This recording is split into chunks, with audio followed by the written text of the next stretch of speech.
What is the church good for?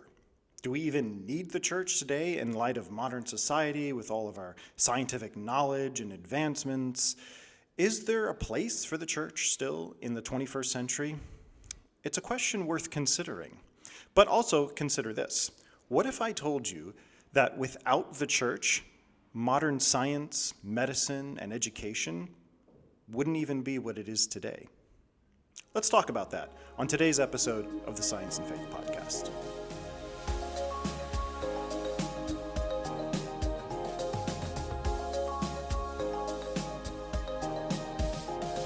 Hello, everyone, and welcome to today's episode of the Science and Faith Podcast. I'm your host, Mario Russo. If you are looking to get in touch with us, you can do so directly via email. You can send us a question or a comment. The email address is scienceandfaithdortmund@gmail.com. That's scienceandfaithdortmund@gmail.com. And of course, you can always visit our website. You may find the answer to your question there. Our website address is scienceandfaith.de, scienceandfaith.de. So welcome to today's program. It seems that lately there's been a lot of article and press coverage of the church and pastors doing things that are illegal or immoral or just wrong.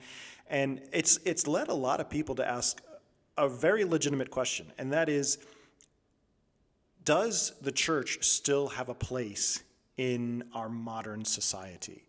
Should it still have a place? Does it still have a voice? Should it still have a voice as a voice of ethics and morality, and even beyond that in our modern world?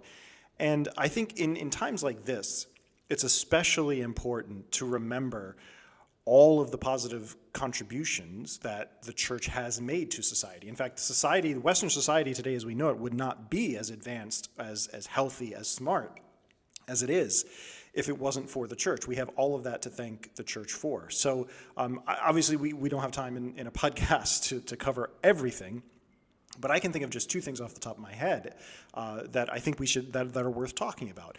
The first one is education.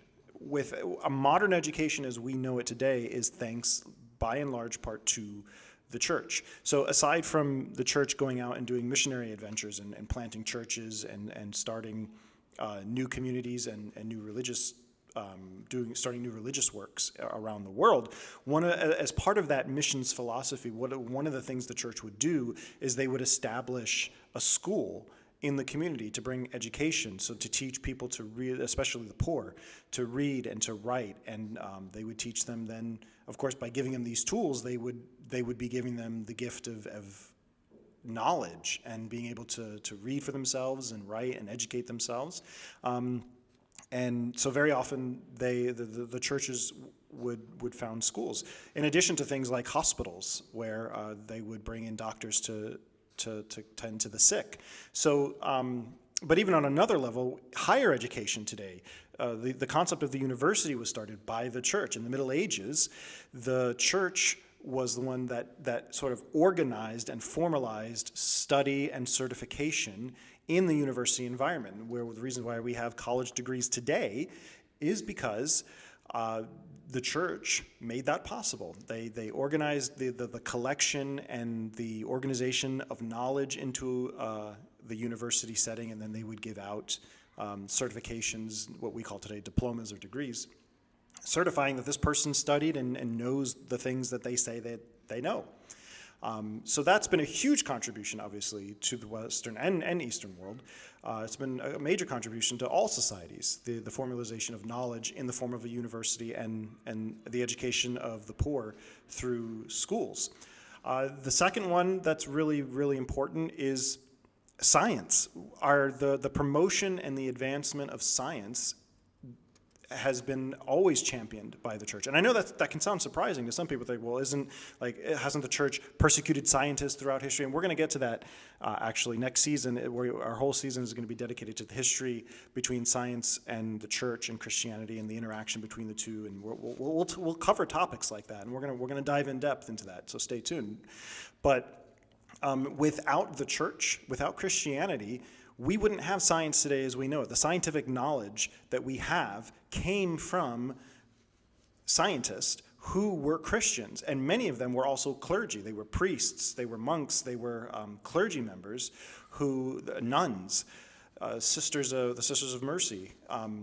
These are Christian men and women who have fought for scientific knowledge, the promotion of scientific knowledge, the advancement of scientific knowledge, came from the church, and that's just the simple fact of it. So I'm just going to name you guys, just give you a couple of very important historical figures in terms of Christians, and these are gifts that the church gave to the scientific community and the world at large.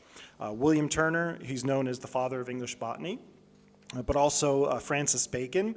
He helped to establish what we now call the scientific method and rationalism, and going through things methodologically and the scientific investigation of the natural world.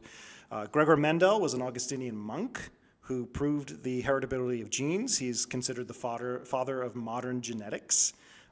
Much of what we know about genetics today is thanks in large part to Gregor Mendel and his work with peas, his genetics experiments. William Kirby, clergyman, was also a scientist, and he was a chemist, a physicist, and a meteorologist, and was the founding figure of British entomology, which is the study of insects. And he's best known for introducing atomic theory into chemistry. So, I mean, we wouldn't even have atomic theory within chemistry without the church and without Father William Kirby, who's a priest. So, Lord Kelvin, whom we get the unit of measurement from, measuring things in Kelvin degrees, comes from Lord Kelvin. He also formulated the first and second laws of thermodynamics, which is the foundation and basis of all of physics, the first and second laws of thermodynamics. So at the very heart of an entire field of science, we have a Christian a passionate believer and faithful Christian who made an invaluable contribution to physics. That's to say nothing of Sir Isaac Newton and his contribution, also Christian, who made contributions with calculus. Georges Lemaitre was a Belgian priest, mathematician, astronomer, and professor of physics, and he proposed the theory of the origin of the universe, what we now call the Big Bang. So if you think that Big Bang cosmology is in contradiction with the Bible, what most people don't realize is that form of cosmology was actually proposed by a Belgian priest, a Catholic priest, who was obviously a Christian, came up with the theory of the Big Bang. So obviously there's no contradiction there between the church, the Bible, and science, thanks to our friend Father George Lemaitre. Mary Celine Fassenmeyer was a Catholic nun, Sisters of Mercy, and she made significant contributions to mathematics, especially WZ theory. And then finally, actually we have two more. Jocelyn Bell Burnell is an astrophysicist who discovered the first radio pulsars in 1967. She's a professor at Oxford University, and she was awarded the Breakthrough Prize for Fundamental Physics in 2018. And then lastly, one of my personal favorites, we have Francis Collins. He's the director of the National Institutes of Health and founder of the BioLogos Foundation. He is also was the head of the Human Genome Project, which was in charge of mapping out the entire human genome. He was awarded a special award by President Bill Clinton, and he's working right now, as we speak, on developing a vaccine for COVID. So, and he is an avid evangelical Christian. And he's written a book called The Language of God, where he details his journey from atheism to Christianity, and scientist, and loves Jesus.